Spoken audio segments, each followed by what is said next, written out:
Okay, let's unpack this. What if your car had like a secret identity? You know, a hidden past, maybe a digital fingerprint that could tell its entire life story. Every single repair, every owner, maybe every mile it's ever driven. Sounds a bit like something out of a, I don't know, a spy movie, right? But it's actually totally real. Today, we're doing a deep dive into the vehicle identification number, the VIN, which is, well, exactly that unique fingerprint. And we're going to get into VIN decode apps, these really powerful tools that unlock all those secrets for you. So our mission here in this deep dive, it's about giving you a shortcut, a way to get really well informed. We'll show you how this seemingly simple 17-character code holds just a wealth of information, everything from, manufacturing details right through to its complete history, and why understanding it is just so valuable for, well, anyone buying, selling, or even just looking after a car. You're basically about to uncover the true identity of vehicles all around you. Yeah, and what's really fascinating here is that the VIN, it isn't just some random string of numbers and letters, not at all. It's a highly structured code. Every vehicle gets one right when it's produced. And each character, or maybe a group of characters, it carries a specific meaning. It's not random. It's almost like a coded language. If we, break it down structurally, the VIN has three main sections. The first three characters, that's the World Manufacturer Identifier, or WMI. This bit tells you exactly who made the vehicle and the country it came from. Oh, interesting. So if I'm looking at a VIN, say, starting with 1FT, that one means US built straight away. And FT would tell me Ford truck. Wow, that's incredibly specific right from the get-go. That's precisely it. Bang. Foundational manufacturing data right there. Then you move into the next part, the Vehicle Descriptor section, or VDS. That covers characters 4 through 9. The section describes things like the vehicle's model, its body type, the engine size, and other, essential specs. It really gets into the core attributes of the car itself. Okay, and then the last 8 characters, that's the Vehicle Identifier section, the VIS. What's special about those final 8 digits? Yes, that's the really unique part, the serial number, essentially. Okay. This section includes the specific model year for the vehicle and the exact plant where it rolled off the assembly line. So yeah, every single car has its own distinct identity coded in those last 8 digits. Makes it impossible to confuse one vehicle for another, even if they look identical, same make, same model. Right. Okay, so we've kind of unpacked the VIN itself, this really interesting string of characters. But the real magic, I guess, turning that code into knowledge you can actually use that happens with these decoding apps. Can you maybe pull back the curtain a bit? How do they actually translate that 17-digit code into, well, a vehicle's life story? Sure. So at its core, a VIN decode app takes that 17-digit code and it systematically breaks it down. And all those individual components we just talked about, WMI, VDS, VIS, it then cross-references all that information with these or huge databases of vehicle data. You can think of it like a massive digital library maybe, where every VIN has its own detailed file. Okay, so these databases, when the apps pull things like accident history, ownership details, recalls, where is that info actually coming from? Is it like public records anyone can find, or is it something more official and comprehensive? That's a really good question. A lot of these databases are actually maintained by official sources. A prime example would be government agencies like the National Highway Traffic Safety Administration, NHTSA. You hear about them a lot. That helps ensure accuracy, a consistent standard for the information. And what's also just incredibly convenient with the modern apps is the VIN scanner feature. You just point your phone's camera at the VIN plate or sticker, and boom, it reads it automatically. No need to type in that long code manually. Makes the whole process super quick and, frankly, pretty foolproof. Okay, right. We've cracked the VIN code itself. But the real intrigue, isn't it? The car's secret identity. That starts to come out when these apps dig into its actual history. So what kind of stuff is in this digital dossier? Absolutely. And the range of information you can get is pretty broad. You'll get incredibly detailed vehicle specifications first off, like the exact make, model, trim level, right down to the engine type, the transmission.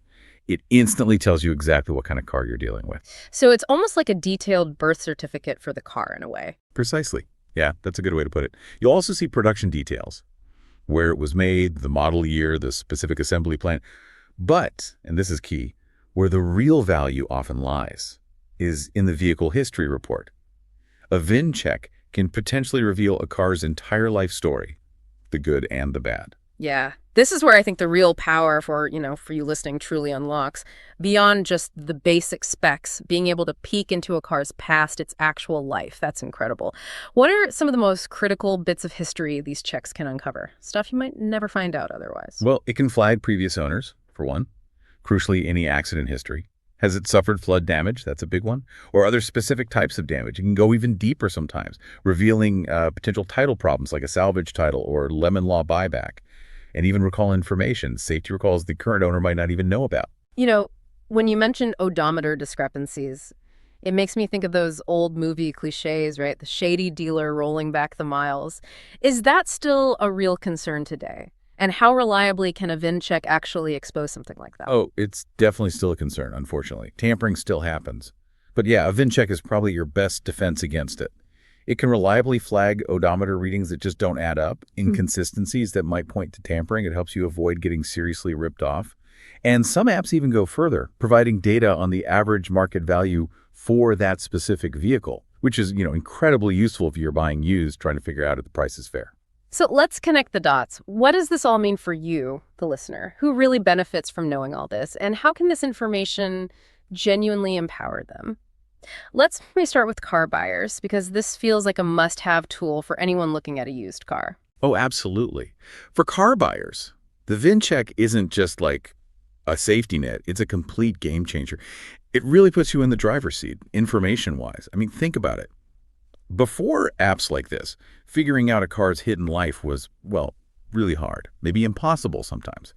Now, that single 17-character code can instantly expose years of hidden damage, title issues. It can save you from huge financial headaches and potentially major safety risks, too. It's really a new level of buyer empowerment. And flipping that coin, for car sellers, it's not just about being honest, is it? It's maybe about building trust, speeding things up. Exactly. A savvy seller can use a VIN check proactively, provide potential buyers with a detailed vehicle history report right up front. The kind of transparency, it builds massive trust. And it can definitely help speed up the sale. It shows you've got nothing to hide, basically. Okay, beyond just buying and selling, what about the folks who fix our cars? Mechanics, repair shops? How does this digital fingerprint help them make sure they're doing the right job on your vehicle? Well, VIN decoders are super helpful for mechanics.